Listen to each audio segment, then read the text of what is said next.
Buenas tardes, gracias por sumarse a este primer encuentro vía Zoom, que espero sea el primero de muchos más. Y hoy lo que vamos a hacer va a ser analizar, o vamos a ir sondeando algunas cuestiones referidas a un arreglo de Astor Piazzolla, ¿sí? Del tango Lo que vendrá, que escribe para la orquesta de Aníbal Troilo. Música que Aníbal Troilo en esa versión original nunca graba. Aníbal Troilo graba posteriormente dos versiones de ese mismo tango, pero con modificaciones realmente muy llamativas. Eh, Hace dos versiones más, que esas dos versiones son diferentes entre sí y que a su vez son diferentes de la versión original de Astor Piazzolla. Esa situación, esos sucesos encadenados en donde hay un compositor, Astor Piazzolla, que a su vez es el arreglador que escribe ese arreglo para la orquesta de Aníbal Troilo, y el director, que es Aníbal Troilo, termina grabando algo que es diferente a lo que escribe su arreglador, cosa que seguramente Aníbal Troilo le comisiona a Astor Piazzolla. No es que Piazzolla lo anduvo corriendo por los pasillos para decir, che, gordo, grabame un tango. Aunque haya sido así, seguramente Pichuco accedió a eso por voluntad propia. Entonces, esos sucesos encadenados me llevaron a pensar en un concepto al que quiero invitarlos a pensar, al cual denominé arbitrariamente identidad sonora en el tango. Elegí una ilustración de un pintor contemporáneo, surrealista, que de alguna manera ilustra esto que quiero exponer, ¿sí? Esta idea de la identidad, que es un concepto muchísimo más complejo de lo que hoy vamos a tratar en este encuentro. Me gusta pensarlo como la suma de distintas capas, ¿sí? Justamente a raíz de estos acontecimientos, lo que pasa con esta grabación de Pichuco, ¿no? Entonces, a raíz de este concepto de la identidad sonora del tango, vamos a definir cuatro capas, ¿sí?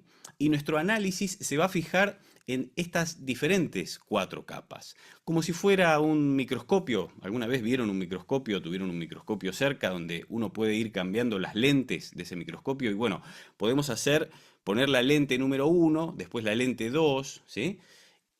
Y focalizarnos en alguno de esos aspectos, ¿sí? De esa manera vamos a ir llevando este análisis y posiblemente vayamos intercalando, ¿sí? De la capa uno a la capa 2 a 3 o 4, etcétera. La capa número uno es la melodía y puntualmente la combinación de alturas y ritmo.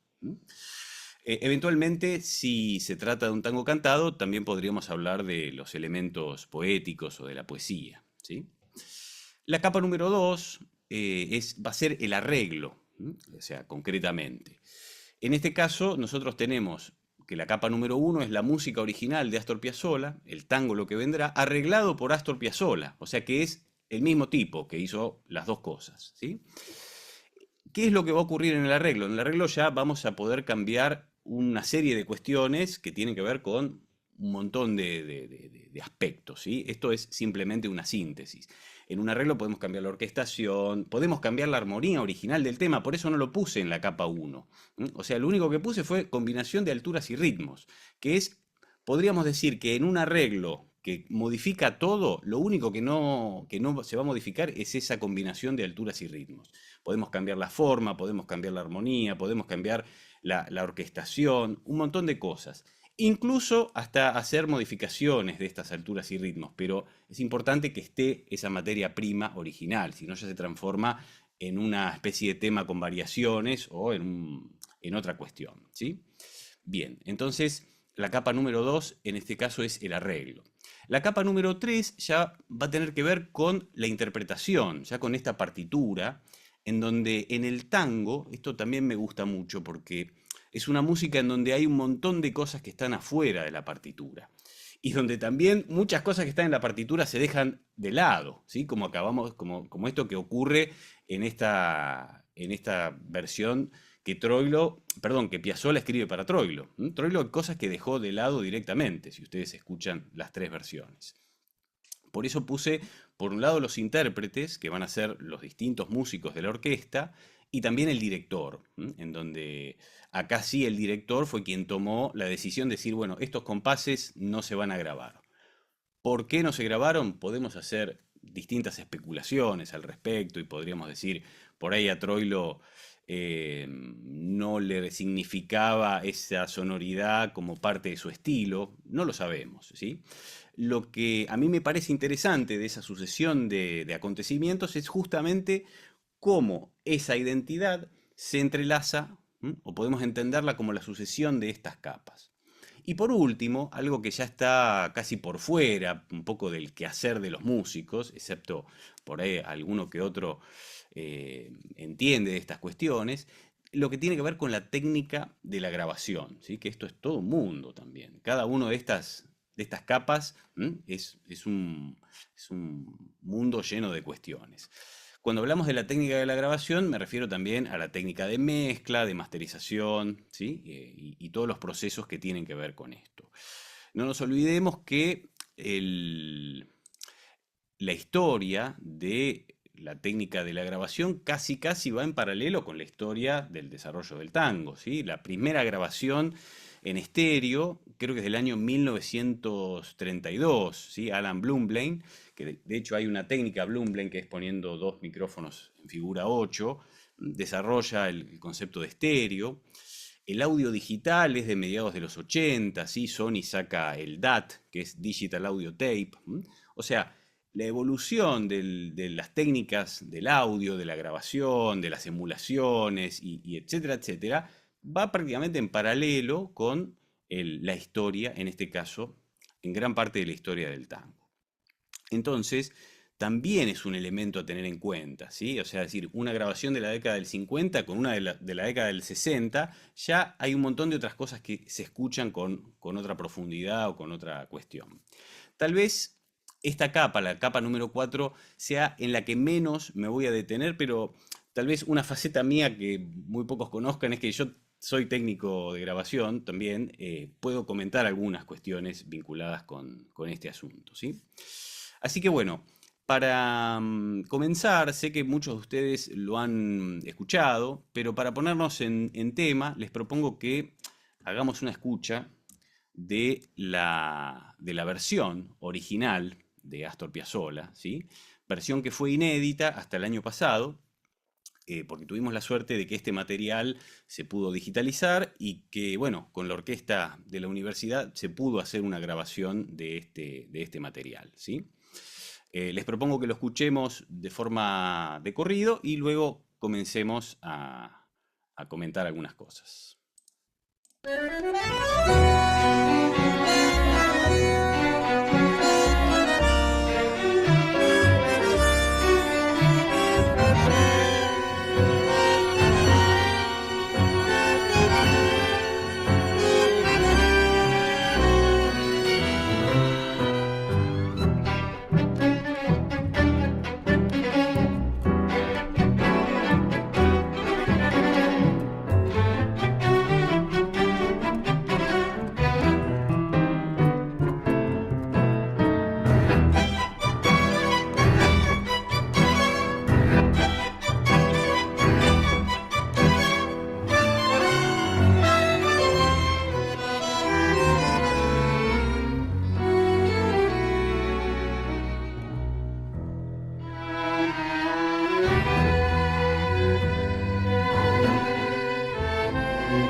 Con respecto a la grabación de esta pieza inédita, esto se hizo en el estudio Ion, donde estaba toda la orquesta tocando de forma simultánea, tratando de emular cómo grababan las orquestas de esa época, de ese momento, ¿sí? Bien, o sea, no me voy a detener en la capa número 4 que tiene que ver con la técnica de la grabación en este momento, ¿sí? Pero sí nos vamos a detener en las otras tres. Que tenemos la capa número 1, el compositor es Astor Piazzolla. La capa número 2, el arreglador sigue siendo Astor Piazzolla. Y la capa número 3, en este caso, bueno, es una mezcla. Los intérpretes fue la orquesta de tango de la universidad. Pero vamos a tratar de entender qué pasó con Troilo ahí en el medio. ¿Por qué Troilo no quiso o por qué grabó otra cosa? Así que eso es un poco lo que a mí me dio pie para iniciar este concepto, ¿sí? Bien. Entonces, como primera cuestión, lo que vamos a hacer va a ser analizar la materia prima original que tenemos acá. Tenemos por un lado esta idea, ¿sí? Que yo voy poniendo en rojo.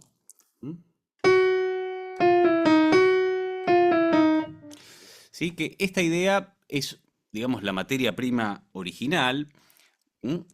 Estamos en la capa número 1, ¿sí? Nuestro microscopio está con esa lente. Podemos ver que esto se repite 2 veces y que otra vez se vuelve a repetir 2 veces. O sea, se reitera la idea. Esa idea, como idea así general, tiene cierto carácter compensatorio, ¿no? De alguna manera tenemos, por un lado, una nota larga, ¿sí? Esto está escrito en 4×8, ¿sí?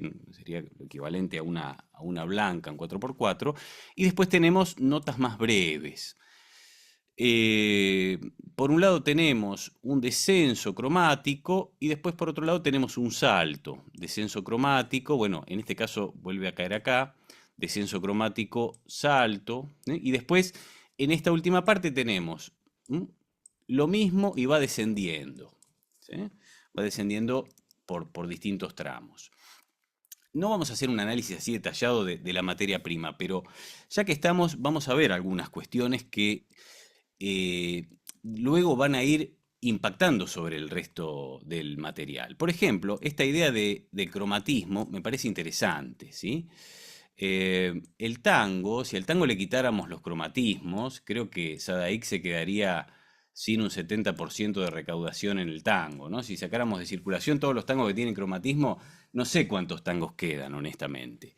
Les recomiendo a raíz de eso que escuchen una música de Francisco Kropfel que se llama Metrópolis Buenos Aires. Es una obra contemporánea, es una obra que tiene que ver con el discurso y el lenguaje más bien electroacústico, pero es muy interesante porque lo que él hace es samplear o grabar una charla que tiene con Leopoldo Federico y en un paisaje sonoro que reúne grabaciones de Buenos Aires y de una manifestación, de colectivos, él lo mezcla con la voz de Leopoldo Federico y el sonido de su bandoneón. Pero casualmente, además de la voz de Leopoldo Federico, elige un fragmento en donde Leopoldo Federico toca cromatismos.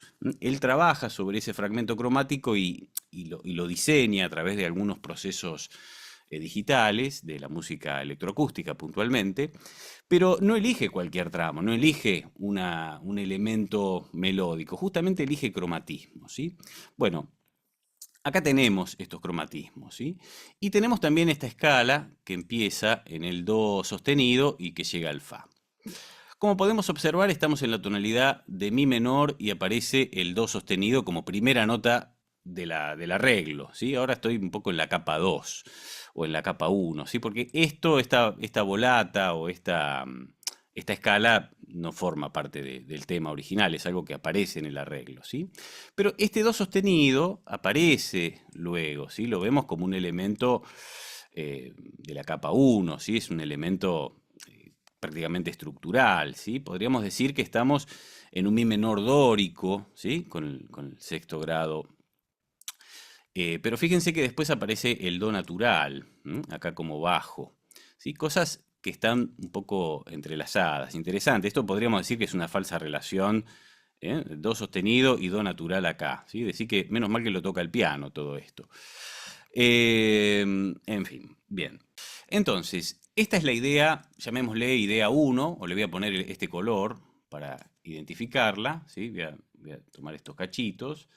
Lo interesante de este tango, de esta materia prima, es que no tiene una sola melodía, sino que, digamos, acá aparece algo que también es muy curioso y que me parece interesante comentar, que aparece esto otro, ¿sí? Fíjense qué interesante, que también tiene, con respecto a la idea de color rojo, o la idea que hacen los bandoneones, una idea compensatoria, ¿sí? Mientras tenemos una nota larga, este fa, aparece esto otro, ¿sí? Y aparece como una especie de respuesta, llamémosle como quieran, ¿sí? Pero esta idea también forma parte del tema original. Si buscan la partitura de editorial original del tango Lo que vendrá, esto aparece, ¿sí? No, no es parte del arreglo, es parte de la materia prima original, ¿sí? Y que también tiene, como decíamos, cierto carácter compensatorio, o sea, la idea de que, ¿no?, cuando hay menos actividad en un lugar, está en otro, ¿sí? Eso es un poco el viejo criterio del contrapunto. Y al mismo tiempo, hablando de esta idea compensatoria, vemos que esto, la idea esta que está señalada con color rojo, se repite, fa, fa, mi, fa, se reitera las dos veces, igual, y en cambio esto no. ¿Mm? Pero es casi lo mismo. Sí, pero el hecho de que no sea exactamente lo mismo, de alguna manera está poniendo en relieve, esta idea de, llamémosle compensación o de juego de que hay algo que se va modificando, ¿no? Fíjense lo que pasa después, ¿sí? Esto, lo que va cambiando es la idea esta de color rojo y acá esto se mantiene igual. O sea, no sabemos si es casualidad o no, ¿no? Pero parecería ser que, bueno, cuando una se mantiene estable, la otra genera algún tipo de variedad y viceversa, ¿sí? Escuchemos de vuelta este primer tramo.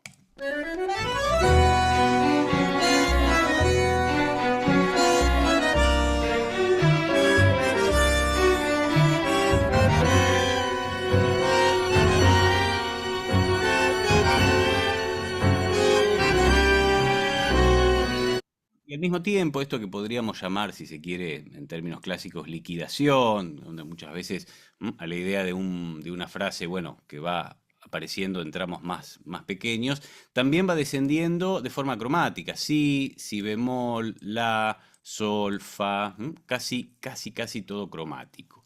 Hay un único momento en donde Piazzolla no usa el cromatismo, y fíjense que es en este momento, ¿no? Tenemos un do y un si bemol, ¿no? Tiene el re bemol, do, y toca el si bemol en lugar del si natural. Acá aparece algo también interesante, que esto es muy, pero muy microscópico, ¿sí? Me dice, che, pero Astor, ¿por qué no pusiste si be cuadro? ¿No? Porque parece un error, si viene siendo todo cromático, ¿por qué el si bemol? Bueno, esto responde un poco al uso armónico, ¿no? Que acá la armonía es 2/7 con la novena que está acá en la melodía, ¿sí? O sea, usar 2/7 con el si bemol y la melodía con el si natural, bueno, podía desestabilizar un poco alguna cuestión, pero responde a esa lógica, ¿sí? O sea, él estuvo priorizando, en este caso, la cuestión armónica. Bien, después iremos a las preguntas relacionadas toda esta cuestión. Bien, entonces, este podría llegar a ser un poco la descripción de la materia prima en su versión así de capa 1, ¿no? Digamos, el microscopio virando a través de la lente número 1. ¿Qué pasa ahora con esta materia prima si lo pensamos a raíz del arreglo? Dijimos que teníamos dos elementos, ¿sí? Bueno, acá hay un juego tímbrico. Por un lado tenemos que la cuerda completa toca una cosa, ¿sí? mientras que los bandoneones tocan otra cosa, ¿sí? O sea, repartir en esos dos timbres en una orquesta típica suele ser bastante frecuente. Y bueno, y acá el piano medio que hace un poco de mediador porque toca las dos cosas, ¿no? Toca tanto la idea que hacen las cuerdas como lo que hacen los bandoneones. Em, pero bueno, en fin, acá hay un plan tímbrico vinculado con estas dos ideas para diferenciarlas. El piano la va unificando. Con respecto a la fila de bandoneones, ¿sí? No me voy a detener en esto porque es un poquito más técnico y yo por ahí quienes estudiaron antes conmigo lo recordarán.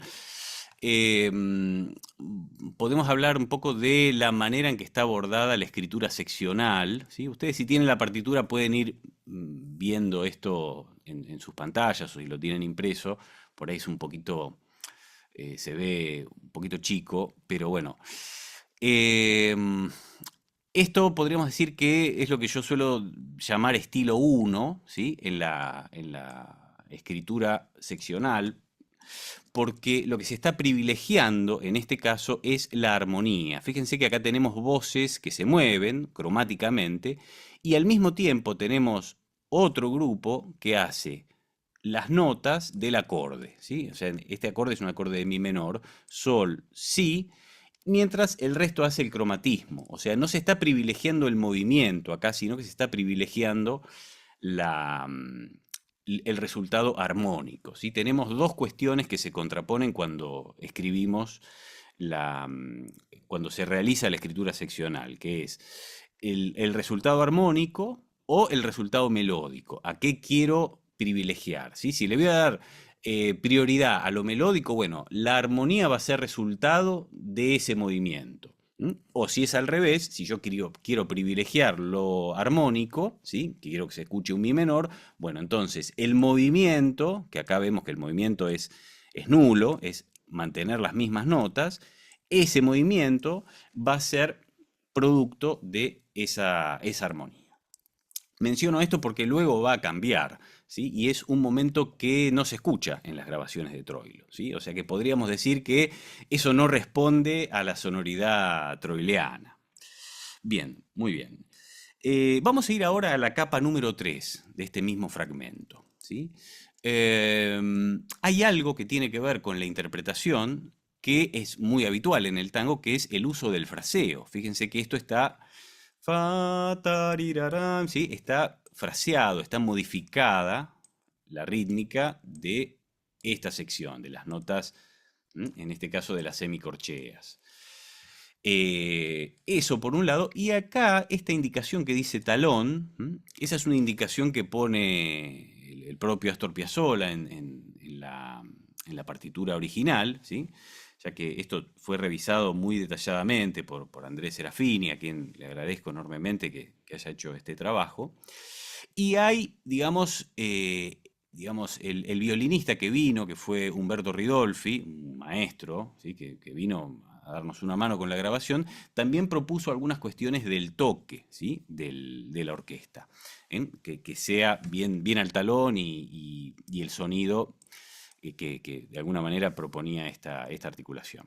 Bien, escuchamos nuevamente todo este segmento.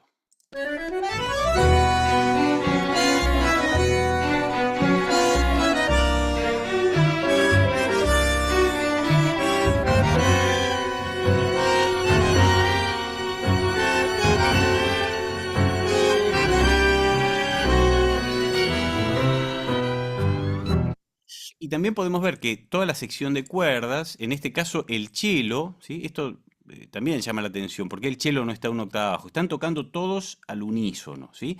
Y están tocando en un registro, por lo menos para los violines y las violas, en un registro grave. Y después pasan todos, toda la cuerda, ¿sí? Sin incluir al contrabajo, pasan todos al registro agudo o casi agudísimo, ¿sí? Bien. Seguimos entonces con lo que sigue. Vamos al número 1 de ensayo. Escuchémoslo una vez y luego le vamos haciendo ese análisis por capas.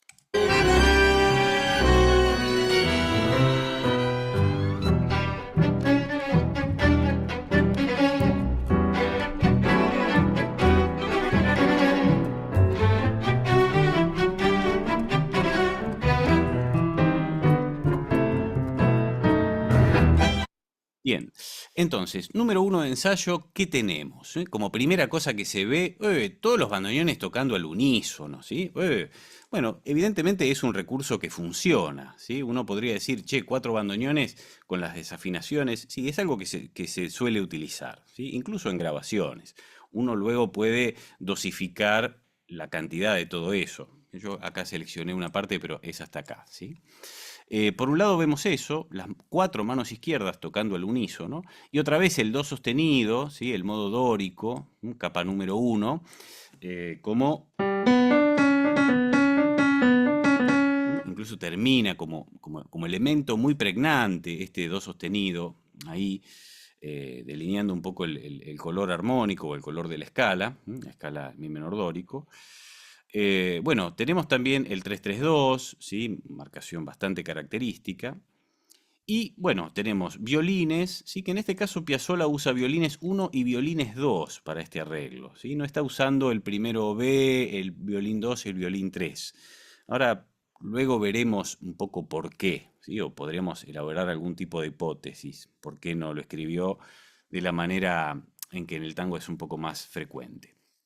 Fíjense que el 3-3-2 está aprovechado por el cello. El cello está tocando acá cuerdas triples, ¿sí? La ventaja es que el sol, creo que hay un chelista en la sala, o por ahí más de uno, el sol es una cuerda al aire, y tocar quintas en el cello no es algo difícil, ¿sí? O sea que está aprovechando el cello instrumentalmente.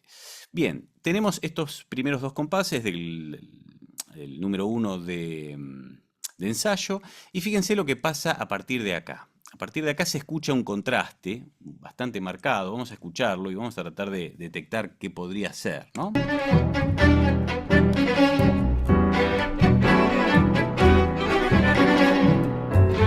Sí, lo que se escucha a partir de el compás 11, 12, 13, donde está esta marquita, es que aparece la melodía, ¿sí? Pero a voces, ¿sí? O sea, la densidad 1 que tenía, donde teníamos el unísono de bandoneones, el unísono de violines, ahora pasa a tener una densidad 3, se reparte, ¿sí? Tenemos bandoneones 1 y 4, o 1 y primero B, tocando la misma nota, y el resto hacen voces, o sea que la melodía tiene una densidad 3. Lo interesante de este fragmento es que esto no está en lo que yo definí como estilo 1, que se está privilegiando la armonía. Acá se está privilegiando otra cosa que es el movimiento. Todas las voces se mueven en paralelo. Y fíjense qué acorde se forma. Si, sol, mi. Acá tenemos un acorde de mi menor. ¿Sí? Re, si, sol. Después tenemos fa sostenido, si, re y si, un si menor. Y fíjense lo que se forma después. Mi, do sostenido, la, un la mayor. ¿Cómo un la mayor sobre un mi menor? ¿Pero qué son poliacordes estos? Bueno, no necesariamente habría que analizarlo de esta forma, sino como el uso de la escritura seccional en donde se está privilegiando el movimiento y que por ende el resultado armónico es producto de ese movimiento, ¿sí? Evidentemente esto los invito a que busquen esta sonoridad en las grabaciones de Troilo, a ver si la encuentran, ¿sí? Bien. Finalmente, estos 2 compases tienen otro corte acá, ¿sí? En donde va a haber otro contraste, en donde otra vez tenemos a los 4 bandoneones al unísono, y prácticamente toda la orquesta está dividida en 2 elementos, salvo estos acordecitos que hace el piano, que vamos a obviarlos, simplemente para darle más sentido a esta idea de que son 2 elementos. Tenemos melodía y bajo, ¿sí? Bueno, acá el contrabajo y el cello tocan el bajo, el resto de la cuerda tocan la melodía, el piano toca el bajo, más algún acordecito, y el resto de los bandoneones tocan la melodía, ¿sí? Si pueden tocar esto, fíjense después de analizar la relación entre la melodía y el bajo, ¿sí? O sea, tenemos... ¿no? Fíjense que acá el do aparece natural, ¿sí? En esta línea de bajo, el do sostenido, que aparecía prácticamente durante todo el tema, acá aparece como do natural.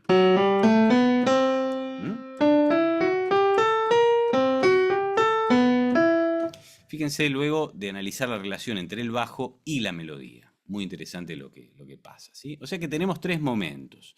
Momento A, momento B, con las voces en paralelo, y otro momento que sería una especie de variación del primero, en donde tenemos un bajo ya con un desarrollo.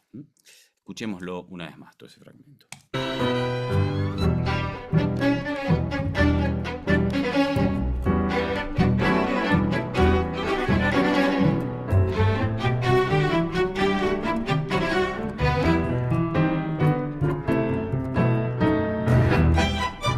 Bien, aparece acá un momento, ¿sí? Que podríamos denominar pasaje de enlace, ¿sí? Como bien lo definía el querido Rodolfo Mederos, que es un poco la finalidad de este tramo que está acá, es generar un corte entre esta sección y la que sigue. Bien, fíjense lo que ocurre en este momento, ¿sí? Voy a tocar este acorde, mi bemol, do y sol. Eso es un do menor, ¿sí? ¿Qué hace un acorde de do menor en la tonalidad de mi menor? O sea, ¿y qué es lo que sigue, sí? Si menor, si bemol menor, y después llega a un la menor.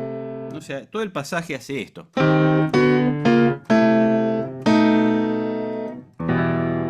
O sea, es un pasaje que también está privilegiando el movimiento paralelo, ¿sí? Y dice, bueno, la armonía que se forme, yo quiero que haya quintas paralelas, ¿sí? O sea, estos acordes con tales inversiones y que siga la cuestión, ¿sí? O sea, que están conectados los elementos. Estos paralelismos que se ven acá vuelven a estar presentes en este pasaje de enlace, que a su vez es cromático, ¿sí? Y los cromatismos tenían que ver con esto que definimos como materia prima, ¿sí? Obviamente que los cromatismos en el tango aparecen por doquier, pero casualmente acá aparecen también en la materia prima original, ¿sí? Esto podríamos decir que es parte del desarrollo del arreglo. Bien, vamos con lo que sigue, vamos al número 2 de ensayo.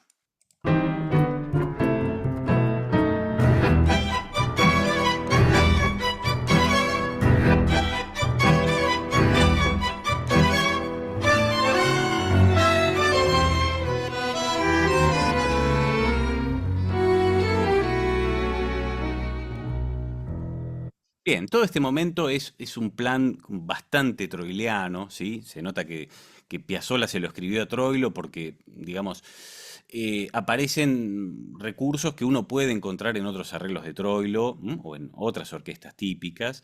Por ejemplo, los bandoneones haciendo la melodía rítmica más un acompañamiento en la mano izquierda. Están a voces también. Y fíjense lo que hablábamos del estilo 1 y estilo 2. En este caso, ustedes verán que es lo que se está privilegiando, si el movimiento o la armonía. Lo mismo pasa con las cuerdas, ¿sí? Casualmente el cello no lo utiliza para la sección de las voces, sino que lo mantiene con este plan, esta notita, este la que está acá, eso está equivocado, eso es un sol. Lo mantiene en este plan de un poco lo mismo que hace el piano, ¿sí? Que es las síncopas.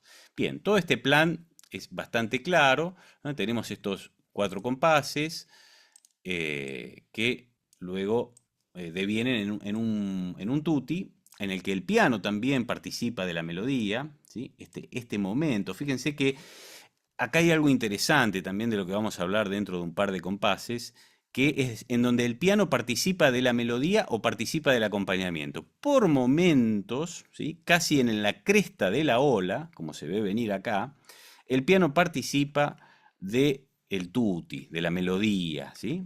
Prácticamente con todo, salvo con el cello.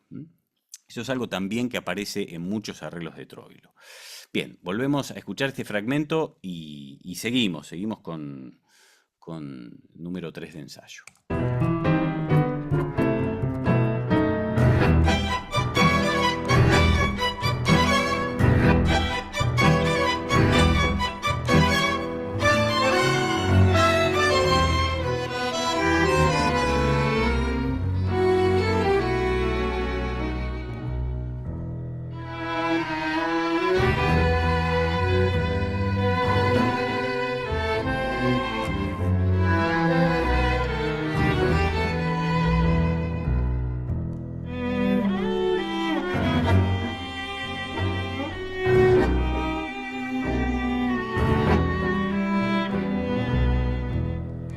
Bien, acá en número 3 de ensayo, nuevamente podemos observar que aparecen con mucha claridad dos elementos muy diferenciados, ¿sí? Por más que está esta síncopa, se escuchan dos elementos melódicos, ¿sí? También invito a que busquen en las otras, en las grabaciones que hizo Troilo, a ver si esto quedó en algún lado, ¿sí? Me pareció haberlo escuchado, ¿sí? No me acuerdo en cuál de las versiones, así que bueno, se los dejo para que lo investiguen, ¿sí? Se escuchan esos dos elementos y como plan tímbrico, acá hay algo también interesante, que es el uso de o la cuerda, salvo el cello, tocando pizzicatos más la síncopa en bandoneones con la mano izquierda y el piano. Esta notación donde hay una sola nota, bueno, eso no fue exactamente lo que se tocó en la orquesta, se completó el acorde, ¿sí? Pero bien, esto es interesante, ¿sí? Pizzicatos más síncopa puede funcionar muy bien.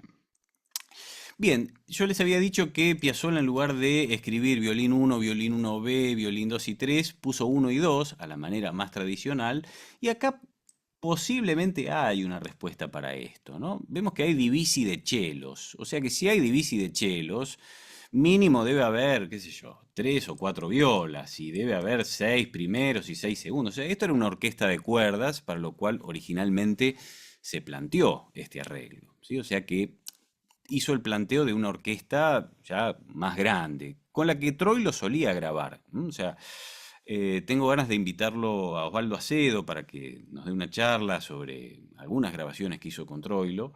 Y él decía que justamente eran orquestas de cuerda, no era la orquesta típica, o sea, con 4 violines. En el caso de la grabación que estamos escuchando, tenemos solamente 4 violines, una viola y un cello. Entonces lo que se hizo, en este caso, y ahora estoy hablando de la capa número 3 de los intérpretes, esto que se está escuchando es un solo de viola, y la segunda voz, ese divisi de chelos, lo está haciendo el cello, la capa, mejor dicho, la voz más grave, ¿sí? Este que toca el la sostenido, el do. Esa fue la manera que encontramos para resolverlo con el instrumental que estaba disponible en ese momento. Bien, vamos de nuevo al número 3 de ensayo y agregamos uno más.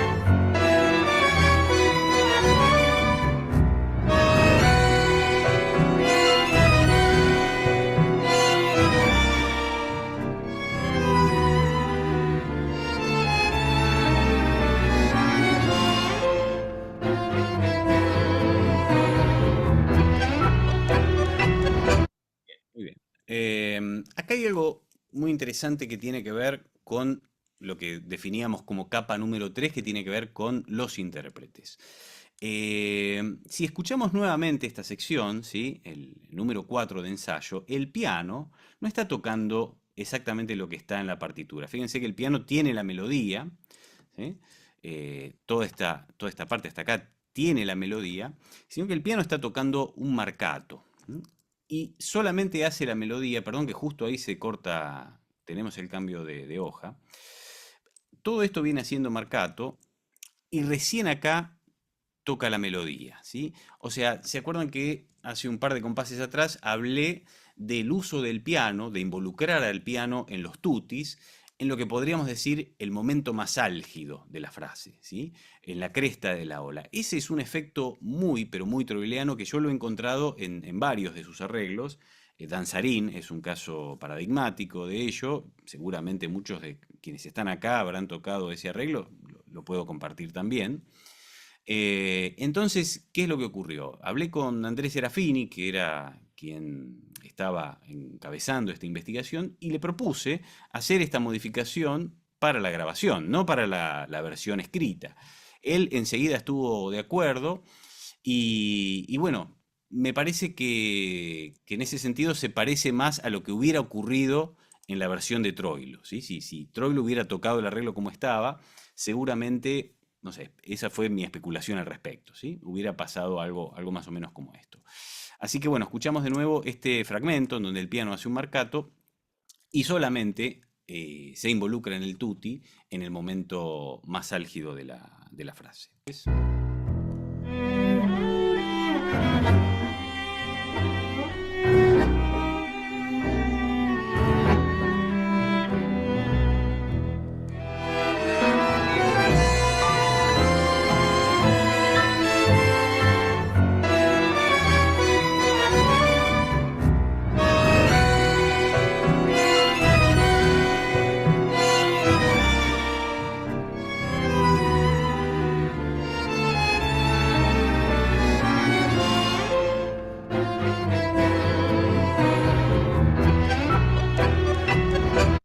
Bien, compás, perdón, número 5 de ensayo, lo mismo, el piano va a ser un marcato en toda esta parte, ¿sí? Es algo que yo le propuse al investigador, que era Andrés, que me parecía que tenía que ver, según una especulación, algo muy arbitrario de mi parte, pero bueno, justamente como hablamos de las distintas capas, en este caso hubo una modificación sobre lo que estaba escrito, ¿sí? Tenemos al piano haciendo un marcato en todo esto, en estos compases, los bandoneones tocando la melodía más un acompañamiento marcato y algo que suele ser también súper frecuente es que haya un contrapunto en las cuerdas, ¿sí? Tenemos algo rítmico en los bandoneones versus algo legato en la cuerda, ¿sí? Ese suele ser un plan también muy pero muy habitual en las orquestas típicas, ¿no? Y el piano, bueno, haciendo algún tipo de marcación. Bien.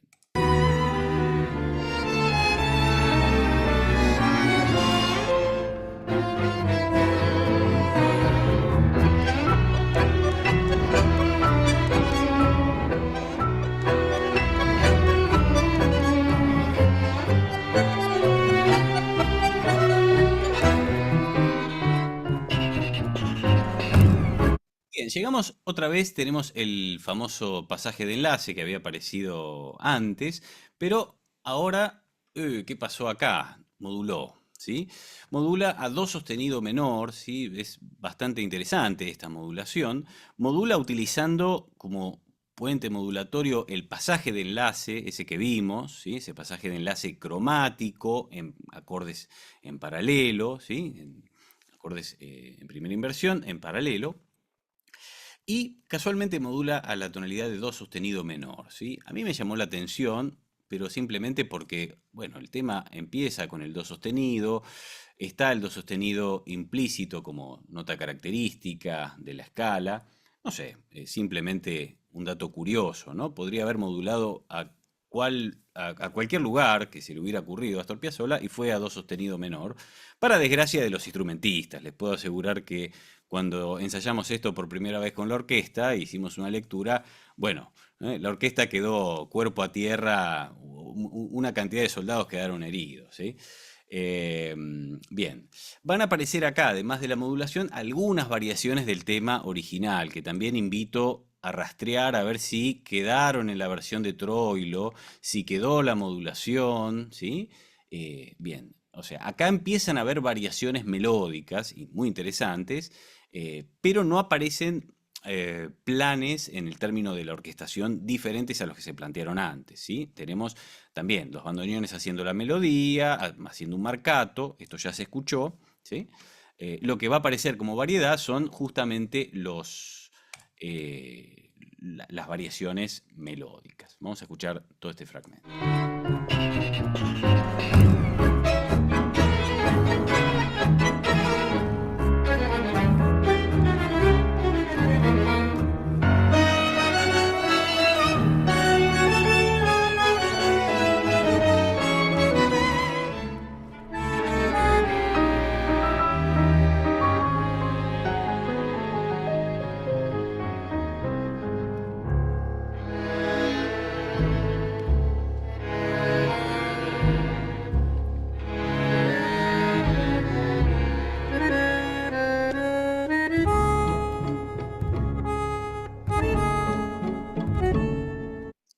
llegamos a una sección en donde aparecen los solos, ¿sí? Tenemos, en principio, un solo de piano, acompañado por el resto de la orquesta, ¿sí? O sea, es un solo en la sonoridad bien troiliana, ¿sí? El piano tocando la melodía a 2 octavas, lo cual permite ligar perfectamente y hacer todo tipo de adornos.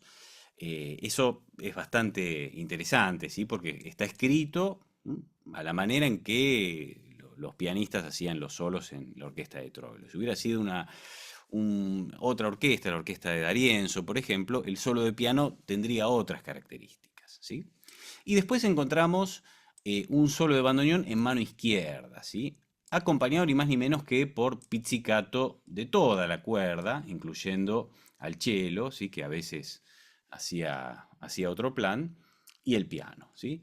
Esta sonoridad solo de bandoneón en mano izquierda más orquesta acompañando pizzicato es igual a Troilo. Podríamos hacer una especie de machete así para examen, en donde podríamos definir que esta sonoridad es casi un sinónimo del estilo troileano, ¿sí? Acá hay un acierto del arreglador por un gusto personal del director, ¿sí? El tipo de solo con el vibrato, bueno, cosas muy características de esta orquesta. Acá hay una cosa muy inteligente por parte del arreglador, que fíjense que estos dos solos, el solo de piano y el solo de bandoneón, están separados por un tramo, ¿sí? En donde la orquesta vuelve a plantear su masividad, ¿sí? O sea que tenemos solo, masa y luego otra vez el solo. No están pegados los solos uno atrás del otro, ¿sí? Eso es muy importante porque la idea de un solo es mucho más pregnante cuando justamente está separado por una situación de masividad, ¿sí? Acá, bueno, ya venía toda la masa de la orquesta, fíjense lo que es esto, ¿no? Se ve un montón de gente tocando y de golpe queda el solo de piano, notas largas, está este elemento, ¿sí? De masividad y ahora otra vez el solo de bandoneón. No están pegados el uno al otro. Eso de alguna manera le da oxígeno al solo de bandoneón para que se revitalice el discurso. Escuchemos nuevamente todo este segmento y seguimos adelante.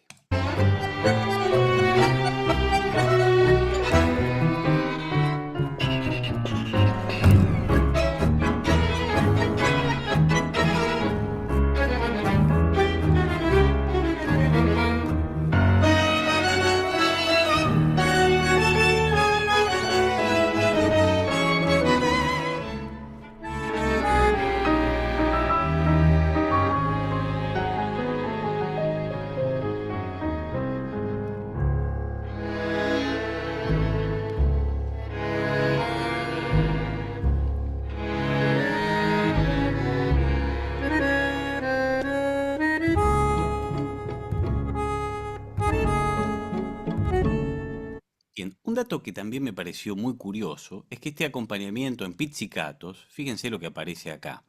Aparecen los cromatismos de los que hemos hablado previamente, ¿sí? Do, do, si, si, si. ¿A qué les hace acordar esto? No sé, pero a mí me suena de algo que escuché hace un rato, ¿no?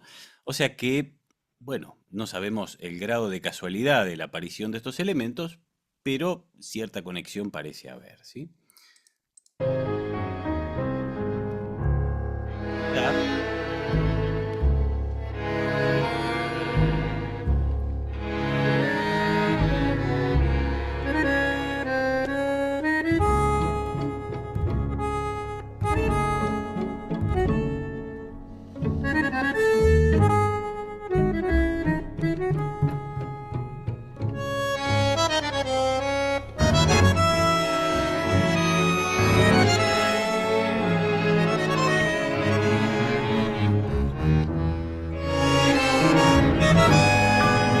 Vamos a encontrar lo mismo que vimos antes, pero ya planteado por el propio arreglador.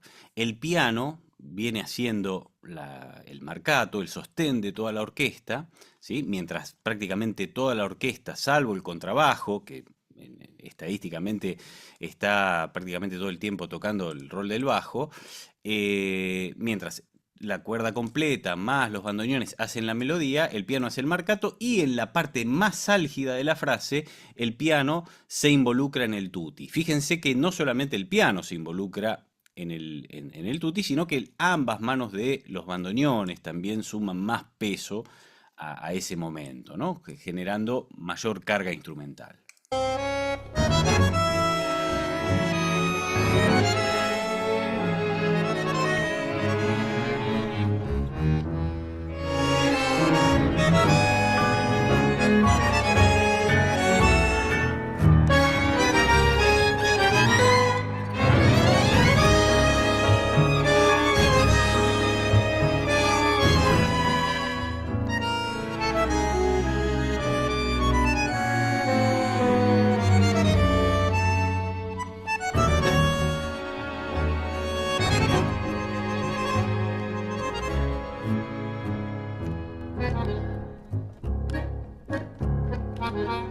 Bueno, y acá aparece una sección, ¿sí? Número 10 de ensayo, que también invito a que intenten rastrear en las dos grabaciones que hizo Troilo, a ver si quedó en algún lado, ¿no?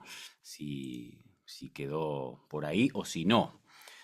Yo creería que no. O sea, todo este segmento y el final es algo verdaderamente bastante llamativo, y de hecho creo que no está en ninguna de las dos versiones que les compartí, ¿sí? Las dos versiones de Troilo.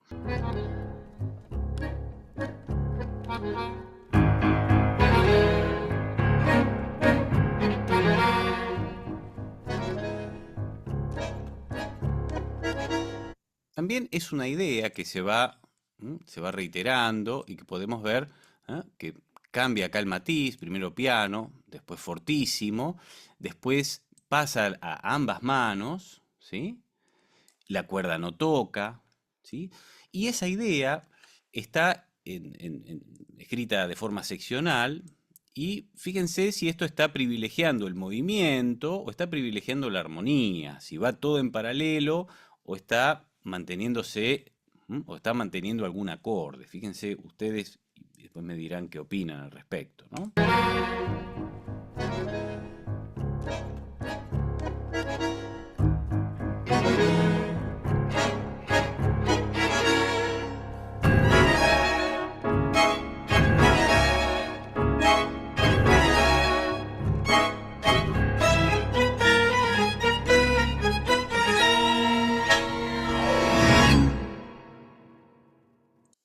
Bueno, les dejo esa inquietud para que analicen este pasaje, para que lo busquen en las versiones de Troilo y que se fijen a ver si esto está privilegiando el movimiento o la armonía, ¿sí? Ustedes me dirán qué opinan al respecto.